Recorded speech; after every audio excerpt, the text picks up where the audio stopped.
Hello, dear children. I have one more Easter story for you to read, and it's called The Bunny Who Found Easter, written by Charlotte Zolotov and illustrated by Helen Craig. So, The Bunny Who Found Easter.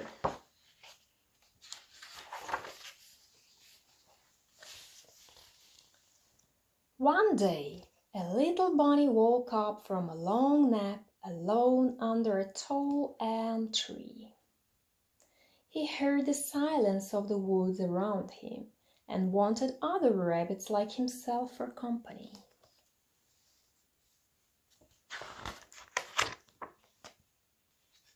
"Can you tell me where I will find other rabbits?" he asked a sleepy old owl in the elm tree.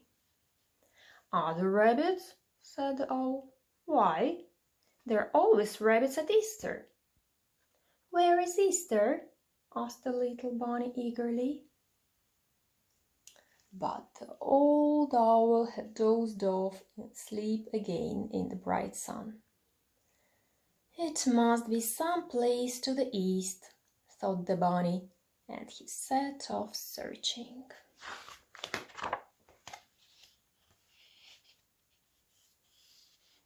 It was a hot summer day.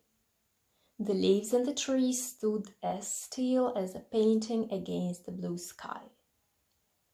The bunny found a pool of water, and down in the water silvery trout flashed by.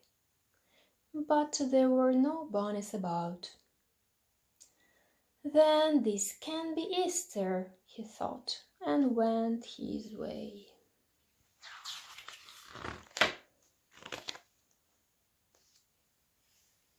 He came to a field full of daisies.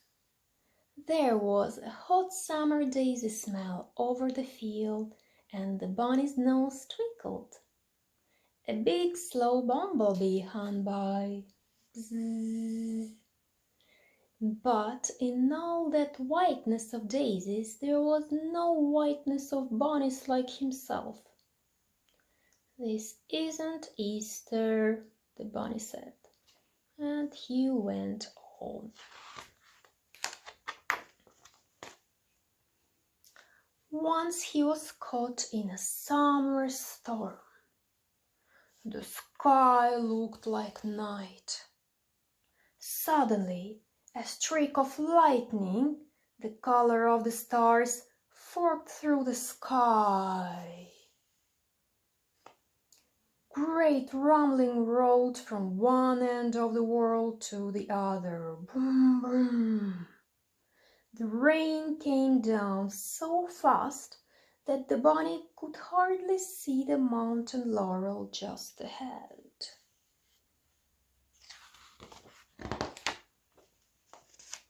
Slowly the rumbling rolled by. Slowly the sky brightened. Slowly the rain stopped.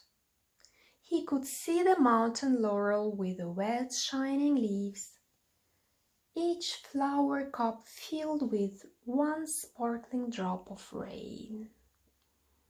That's the laurel tree. We use its leaves for cooking. But he couldn't see any other bunnies shaking the rain off their wet white fur. "Not Easter," he said sadly, and hurried on his way.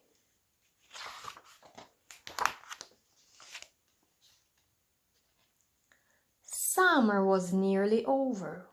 The leaves on the forest trees began to turn brown and gold and red. Dead leaves crackled under the soft rabbit hops of the little bunny who was looking for Easter. He stopped under a tree to rest, and a round shiny red apple fell down and startled him. It smelled of autumn and crispness. He took a bite with his two front sharp teeth. When he had crunched the apple to its seeds, he looked around and sighed. there wasn't another bunny to be seen. He was still alone.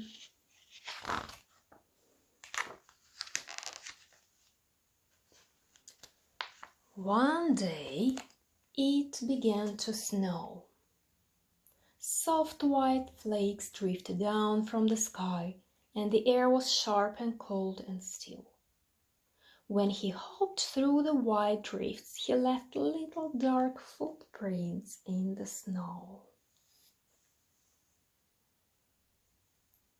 But no matter which way he hopped, his footprints never crossed other bunny footprints. The little bunny was alone in a world without rabbits.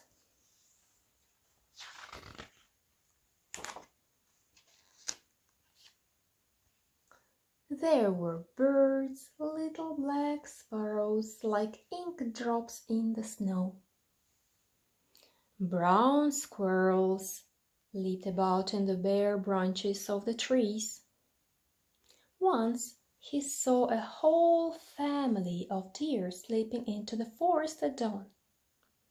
But there wasn't another long-eared, pink-nosed, white furry rabbit like himself to be seen.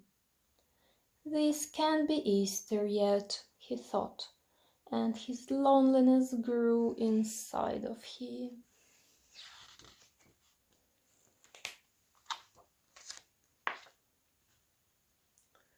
That night, the bunny curled up in a hollow tree to keep himself warm out of the wind and sharp air.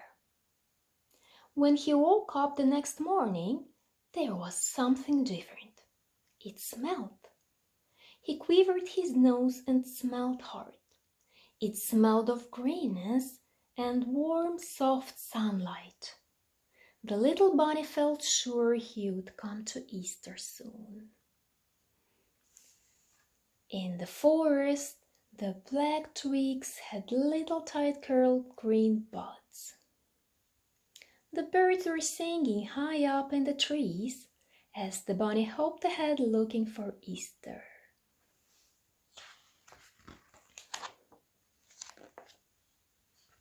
Suddenly, he saw something in the muddy earth that made him stand perfectly still with excitement. Crossing in front of him and going into the woods where he had never been were little rabbit paw prints on the ground. Uh-oh, do you think he found another rabbit? Let's see. He followed the paw prints very carefully down a hidden path. There, in a clearing, he saw someone small and furry resting on a mossy bank. Who might that be? It was another bunny. She had brown fur. She had long ears like himself and eager bright eyes like himself. The little bunny was so happy to find her, he completely forgot about Easter. Hopping back through the forest with her, he showed her all the places he had seen on his search.